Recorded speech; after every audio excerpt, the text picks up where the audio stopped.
کیا ایک صحافی نظام کو بے نقاب کرتے کرتے خود نظام کا حصہ بن سکتا ہے؟ کیا مائک تھامنے والا ہاتھ اب اقتدار کی باغیں سنبھالنے جا رہا ہے؟ ناظرین، یہ کہانی ہے ایک ایسے نام کی جو کبھی کرپشن کے خلاف چھاپے مارتا تھا، جو کبھی طاقتور حلقوں کو بے نقاب کرتا تھا، اور آج وہی نام ایک نئے میدان میں اتر چکا ہے۔ جی ہاں، اقرار الحسن۔ 21 سال، ایک ہی چینل، ایک ہی شناخت، اور پھر اچانک ایک فیصلہ، ایسا فیصلہ جس نے میڈیا انڈسٹری کو ہلا کر رکھ دیا۔ سوال صرف استعفے کا نہیں، سوال یہ ہے کہ آخر وہ کون سی اصل وجہ تھی جس نے ایک کامیاب صحافی کو سیاست کے میدان میں دھکیل دیا۔ آج ہم صرف خبر نہیں بلکہ اس فیصلے کے پیچھے چھپی کہانی، مقصد اور ممکنہ انجام کا پردہ اٹھائیں گے۔ اقرار الحسن، یہ نام صرف ایک فرد کا نہیں بلکہ ایک برانڈ بن چکا تھا۔ ان کا پروگرام سرِ عام پاکستان میں انویسٹیگیٹو جرنلزم کی ایک مضبوط علامت سمجھا جاتا تھا۔ 2 دہائیوں سے زائد عرصے تک وہ ایک ایسے صحافی کے طور پر سامنے آئے جو نہ صرف مسائل کی نشاندہی کرتا تھا بلکہ ان کے حل کے لیے عملی اقدامات بھی کرتا نظر آتا تھا۔ لیکن وقت کے ساتھ ایک سوال شدت اختیار کرنے لگا: کیا صرف مسائل کو دکھانا کافی ہے یا پھر نظام کو بدلنے کے لیے خود اس کا حصہ بننا ضروری ہے؟ یہی وہ موڑ تھا جہاں سے اقرار الحسن کی سوچ نے ایک نیا رخ اختیار کیا۔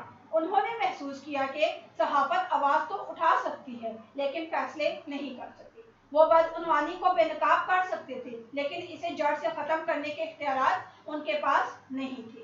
چنانچہ انہوں نے ایک ایسا فیصلہ کیا جو آسان نہیں تھا بلکہ ایک بڑا رسک تھا۔ انہوں نے صحافت کو خیر بات کہا اور سیاست کا رخ کر لیا۔ اقرار الحسن نے اپنی سیاسی جماعت عوام راج تحریک کے نام سے متعارف کروائی۔ یہ صرف ایک پارٹی نہیں بلکہ ایک تصور کے طور پر پیش کی گئی، ایک ایسا تصور جس میں عام شہری کو حقیقی طاقت دینے کی بات کی گئی۔ ان کے بیانیے کے مطابق اقتدار عوام کے پاس ہونا چاہیے، کہ کرپشن کے خلاف زیرو ٹالرنس ہونا چاہیے، انصاف صرف نعرہ نہیں عملی شکل میں نظر آنا چاہیے۔ یہ وہی نکات ہیں جو وہ برسوں سے اپنے پروگرام میں اٹھاتے رہے تھے۔ فرق صرف اتنا ہے کہ اب وہ انہیں خود نافذ کرنے کا دعویٰ کر رہے ہیں۔ اقرار الحسن کا یہ قدم بظاہر جرأتمندانہ ہے لیکن اس کے ساتھ کئی سوالات بھی جڑے ہوئے ہیں۔ سب سے پہلا سوال: کیا ایک مقبول صحافی ایک کامیاب سیاستدان بن سکتا ہے؟